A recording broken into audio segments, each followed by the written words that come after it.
प्रेम का एक अटूट बंधन। पति पत्नी के बीच प्रेम क्या होता है, कोई विजेंद्र सिंह राठौड़ से सीखे। यह कहानी अजमेर के निवासी विजेंद्र सिंह राठौड़ और उनकी धर्मपत्नी लीला की है। 2013 में लीला ने विजेंद्र से आग्रह किए कि वह 4 धाम की यात्रा करना चाहती है। विजेंद्र एक ट्रैवल एजेंसी में कार्यरत थे। इसी दरमियान ट्रैवल एजेंसी का एक टूर केदारनाथ यात्रा जाने के लिए निश्चित हुआ। पति पत्नी ने अपना बोरिया बिस्तर बांधा और केदारनाथ जा पहुंचे। विजेंद्र और लीला एक होटल में रुके थे। लीला को होटल में छोड़ विजेंद्र कुछ देर ही गए थे कि चारों ओर हाहाकार मच गई। उत्तराखंड में आई भीषण बाढ़ का उफनता पानी केदारनाथ आ पहुंचा था। विजेंद्र ने मुश्किल से अपनी जान बचाई। मौत का तांडव और उफनते हुए पानी का वेग शांत हुआ तो विजेंद्र बदहवास होकर उस होटल की ओर दौड़े जहां उन्होंने लीला को छोड़कर आए थे। परंतु वहां पहुंचकर जो नजारा दिखा वह दिल दहला देने वाला था। सब कुछ बह चुका था।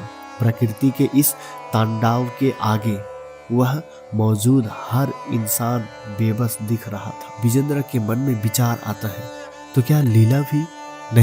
नहीं, ऐसा नहीं हो सकता। विजेंद्र ने अपने मन को समझाया कि वह जीवित है। विजेंद्र के मन कह रहा था, इतने वर्षों का साथ पल भर में तो नहीं छूट सकता। परंतु आस पास कहीं जीव नहीं दिखाई दे रहा था। हर तरफ मौत का हाहाकार दिख रही थी। लाशें बिखरी हुई थी। किसी का बेटा, किसी का भाई तो किसी का पति बाढ़ के पानी में बह गए थे। विजेंद्र के पास लीला की एक तस्वीर थी जो हर समय उसके पर्स में ही रहती थी। अगले कुछ दिन बाद घटना स्थल पर हाथ में तस्वीर लिए घूमते रहे। हर किसी से पूछते रहे, भाई इसे कहीं देखा है? और जवाब मिलता ना। एक विश्वास था जिसने विजेंद्र को यह स्वीकारने से रोक रहा था कि लीला अब इस दुनिया में नहीं है। 2 हफ्ते बीत चुके थे। राहत कार्य जोरों पर थे। इसी दरमियान उसे फौज के कुछ अफसर भी मिले जिन्होंने उससे बात की। लगभग सबका यही निष्कर्ष था कि लीला अब बाढ़ में बह चुकी है। विजेंद्र ने मानने से इनकार कर दिया। घर में फोन लगाकर बच्चों को इस हादसे के बारे में सूचित किया। बच्चे अनहोनी के डर से घबराए हुए थे। रोती बिलखिलाती बिटिया ने पूछा कि क्या अब माँ नहीं रही? तो विजेंद्र ने उसे जोर से फटकार दिया और कहा वह जिंदा है। 1 महीना बीत चुका था। अपनी पत्नी की तलाश में विजेंद्र दर दर भटक रहा था। हाथ में एक तस्वीर थी और मन में एक आशा, वह जीवित है। इसी बीच विजेंद्र के घर सरकारी विभाग से एक फोन आया। एक कर्मचारी ने कहा कि लीला मृत घोषित कर दी गई है और हादसे में जान गंवा चुके लोगों को सरकार मुआवजा दे रही है। मृत लीला के परिजन भी सरकारी ऑफिस में आकर मुआवजा ले सकते हैं। विजेंद्र ने मुआवजा लेने से भी इनकार कर दिए। रिश्तेदारों ने कहा कि अब तो सरकार भी लीला को मृत मान चुकी है, अब तलाशने से कोई फायदा नहीं है। परंतु विजेंद्र ने मानने से इनकार कर दिए। जिस सरकारी कर्मचारी ने लीला की मौत की पुष्टि की थी उसे भी विजेंद्र ने कहा वह जीवित है। विजेंद्र फिर से लीला की तलाश में निकल पड़े। उत्तराखंड का एक एक शहर नापने लगे। हाथ में एक तस्वीर और जुबां पर एक सवाल, भाई इसे कहीं देखा है? और सवाल का एक ही जवाब, ना। लीला से विजेंद्र को बिछड़े अब 19 महीने बीत चुके थे।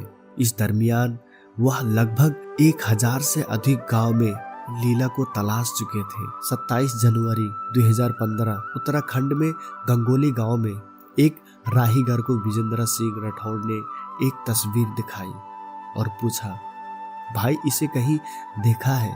राहीगर ने तस्वीर ध्यान से देखी और बोला, हाँ देखा है, इसे देखा है। यह औरत तो बौराई सी हमारे गांव में घूमती रहती है। विजेंद्र राहीगर के पांव में गिर पड़े। राहीगर के साथ भागते भागते वह गांव पहुंचे। वही एक चौराहा था और सड़क के दूसरे कोने पर एक महिला बैठी थी, लीला।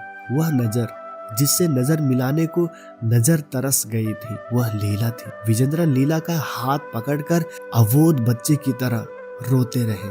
इस तलाश ने उन्हें तोड़ दिया था। भावनाएं और संवेदनाएं आंखों से अविरल बह रही थी। आंखें पत्थर हो चुकी थी, फिर भी भावनाओं का वेग उन्हें चीरता हुआ वह निकला था। लीला की मानसिक हालत उस समय में स्थिर नहीं थी।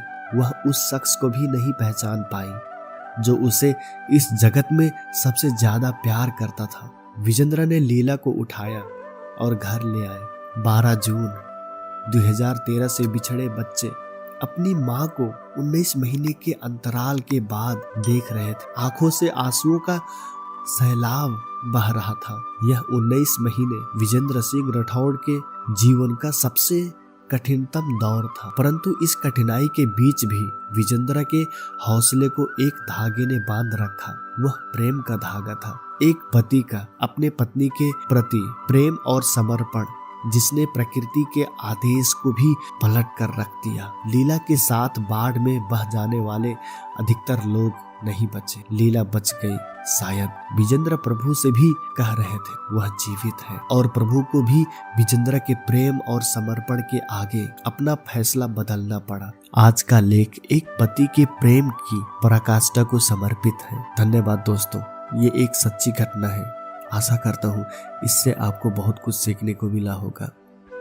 प्लीज कमेंट करके बताइएगा। मिलते हैं नेक्स्ट वीडियो में, तब तक के लिए आप अपना ध्यान रखिएगा। धन्यवाद।